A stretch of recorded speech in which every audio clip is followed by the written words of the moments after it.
I got an email from Mom. We're signing the farm to Lily. I wasn't told about the will. They later demanded my share. My lawyer smirked. She's free. I'm Rachel Adams, 36, an interior designer in Chicago. I turn empty spaces into homes, picking colors, textures, making dreams real.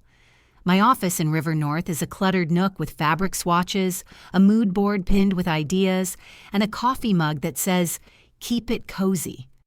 For years, I sent money back to Iowa, fixing my family's farm, $20,000 for a tractor, $15,000 for taxes, thinking it kept us close. That farm was my heart. Endless cornfields, a red barn creaking in the wind, a porch where I'd braid my hair under the stars. But my family? They saw my sister Lily as their star, not me. When they gave her the farm, worth $1 million, and tried to take my savings too, it broke something in me. But it also set me free. Growing up in Iowa, Lily, 32, was the golden child. Pretty, spoiled, always getting her way. Mom, Margaret, 58, a retired librarian, bought her dresses, paid her rent. Dad, David, 60, a former feed store owner, called her our dreamer. Me, I got, Rachel, you're tough. I paid for college at Iowa State with waitressing gigs, moved to Chicago, and built a life designing homes for artists and young couples. My apartment in Wicker Park is small, creaky floors, a view of a neon taco sign, a couch covered in throw pillows I can't stop buying. I thought my hustle would make them proud. I was wrong. Last month, I was sketching a client's loft when my phone pinged. Mom's email, subject, "Farm update." No hello, just, "We're signing the farm to Lily. She's staying here." My coffee cup froze mid-sip. The farm? Our home? I called Mom, my voice shaky. "What's this about?" She sighed like I was a bother. "We had a will meeting. It's settled." A meeting? When? I pressed. "Last week," she said. "Didn't want to trouble you." Trouble me? They didn't even invite me. "Why Lily?" I asked, my chest tight. Dad cut in, gruff. "She needs it more. You're fine in Chicago." Fine. I'd paid $20,000 to fix their tractor, $15,000 for their back taxes. And now? Nothing. I called Lily, pacing my office, paint samples scattered on my desk.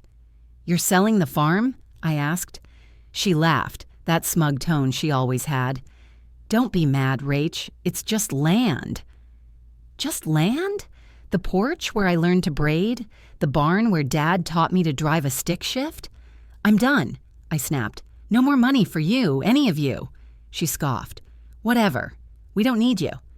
Mom texted later, "You're selfish, Rachel. Grow up." Selfish? I'd sent $500 checks every month, covered their bills when Dad's store tanked. I locked their bank accounts, stopped my transfers, deleted their app from my phone. Done. I sat in my apartment, Chicago's skyline heavy outside, the L train rattling past. That farm wasn't just dirt. It was me, my roots. They'd handed it to Lily like I was invisible. I called Sarah Miller, my best friend since we bonded over bad cafeteria pizza in high school. She answered, her voice warm. "Rachel, what's going on?" I spilled it, the email, the will, Lily's smirk. "They betrayed you," Sarah said, blunt. "Protect your money. They'll come for it next." I opened my bank app.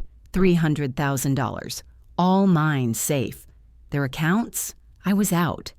Sarah's words stuck. "They'll come for it." They thought I'd keep bailing them out. They were wrong. I didn't sleep that night. The city's hum, sirens, bar noise, felt cold. I was raw, hurt, but something sparked.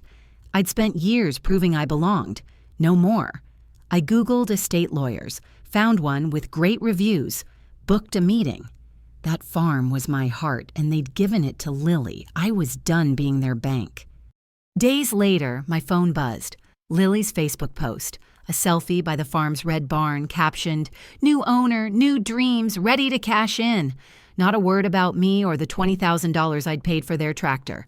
Comments poured in. "Congrats, Lily! Margaret, you raised a gem." A gem? Lily hadn't worked since dropping out of college. Aunt Diane's heart emoji hit hard. She'd sent me a birthday card last year, called me family.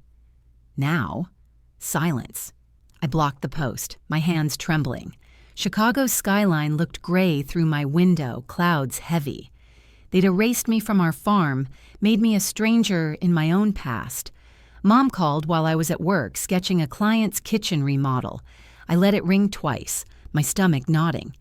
"Rachel," she said, her voice sharp, "we need $50,000. Farm upkeep for Lily." "Upkeep? You gave her the farm," I snapped, pushing aside a stack of fabric samples.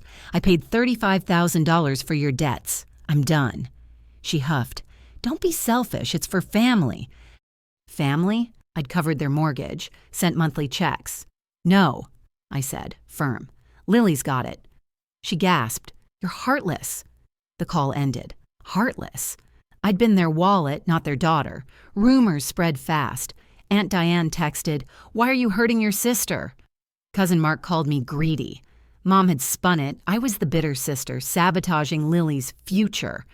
Future? She was selling our $1 million farm for a quick buck. A client, Emily Ross, gave me a look at a site visit. "Heard about family stuff. You okay?" My throat tightened. Their lies were hitting my work, my name. I called Sarah, pacing my office, the city dim outside. "They're trying to ruin me," I said. She was fierce. "They're leeches, Rachel. Get a lawyer. Protect your cash." I nodded, staring at my savings on my laptop. $300,000 safe. "What if they want more?" I asked.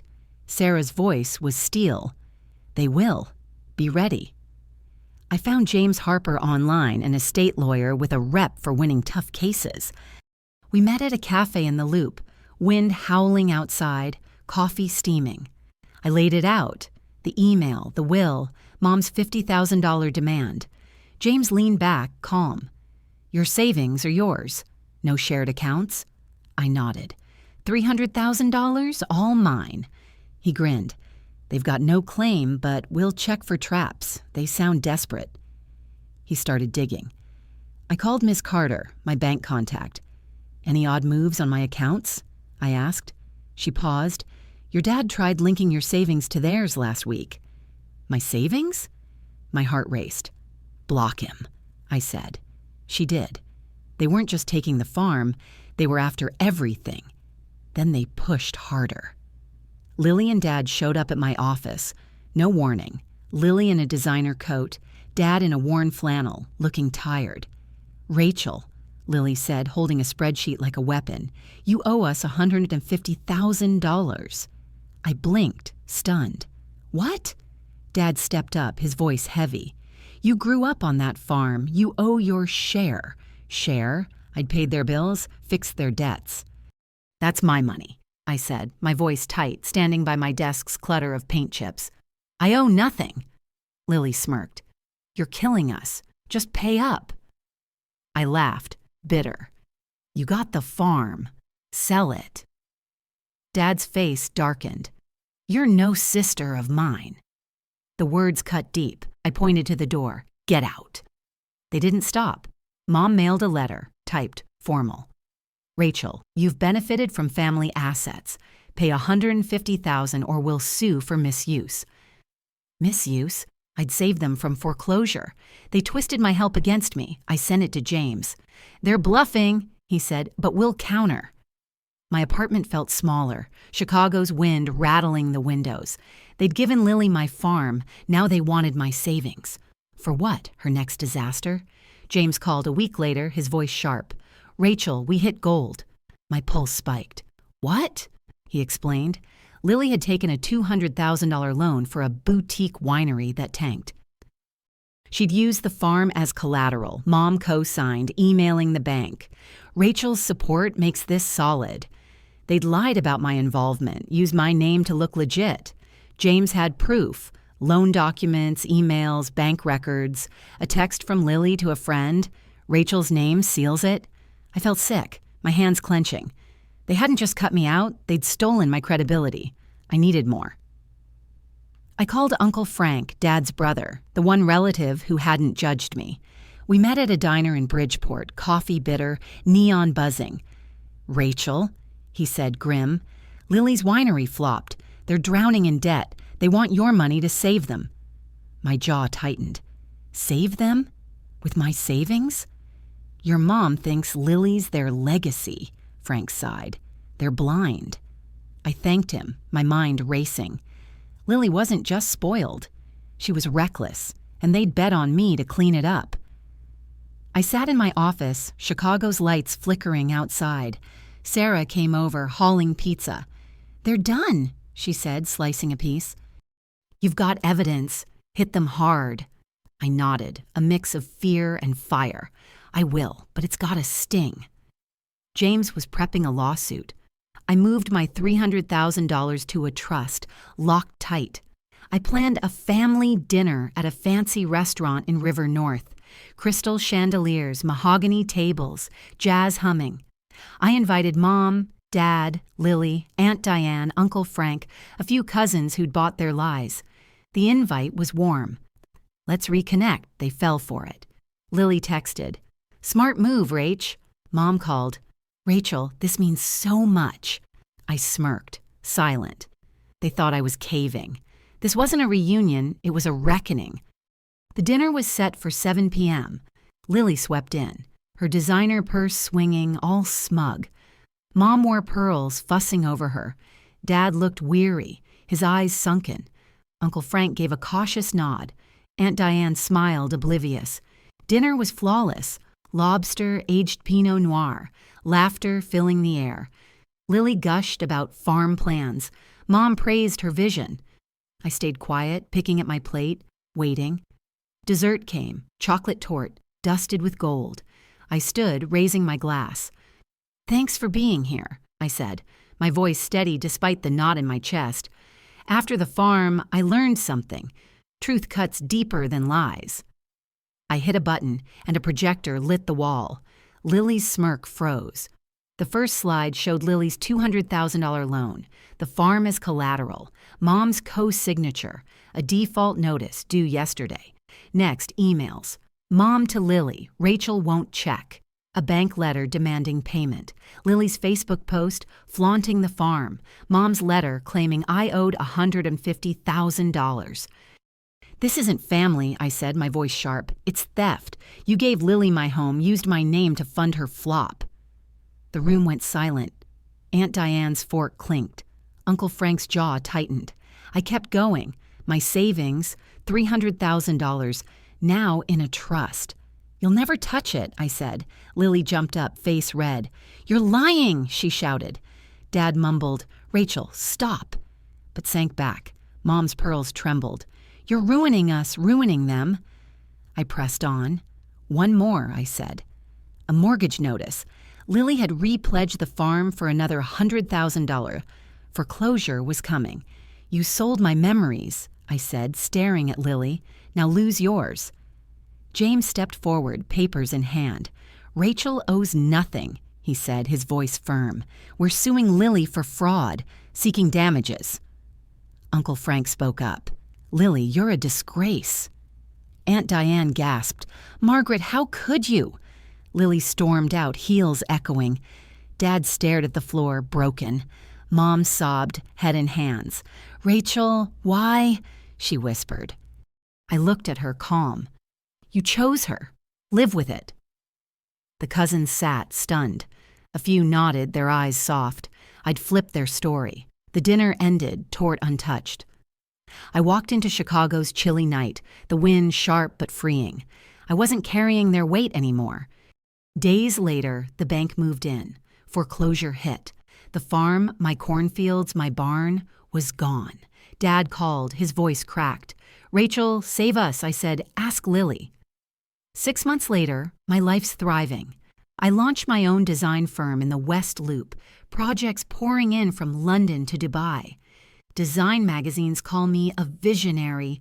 Lily's winery collapsed. Creditors sued, and she skipped town.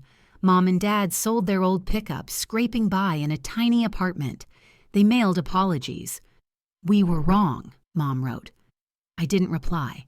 They chose Lily in that email. I chose myself at that dinner.